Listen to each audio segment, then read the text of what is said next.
Yung pinaka ano niya, evaporator sa fan motor. Yan. Ano nangyari sa kanya yan? Maging ganyan ang ingay mo ba? Maging ganyan na ingay. Yan. Kasi kanina stock up eh. Ngayon naman, napaikot ko siya. Kailangan talaga dito fan motor. Papalitan natin yung fan motor. Ganyan. Kasi pagka nag-automatic yan, nangamatay yung blower eh. Ngayon nga, hindi pa nag-automatic, umi-stop na. Kung hindi pa natin tinulungan, hindi pa siya iikot. Ayan. Ayan. Parang electric fan.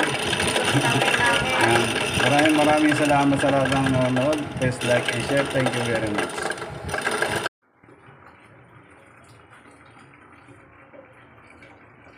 Ayan.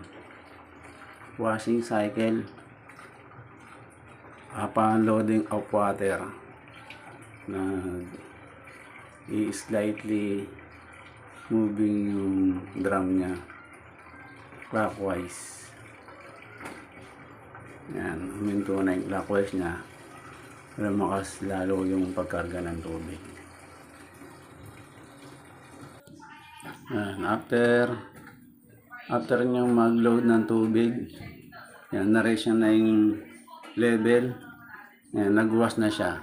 Yan lang, before siya nag-wash, umikot yung drum niya clockwise and counterclockwise. Then, yan na, nag-agitate na yung pulsator. So, ganyan yung pinaka-basic na cycle ng gantong model na LG top load washing machine direct drive. Yan, naglalaban na siya. So, kanina test na natin yung spin cycle is working naman siya. Yan. Thank you very much sa lahat ng mga nanonood. Sa mga di pa na subscribe, please like and share. Thank you very much.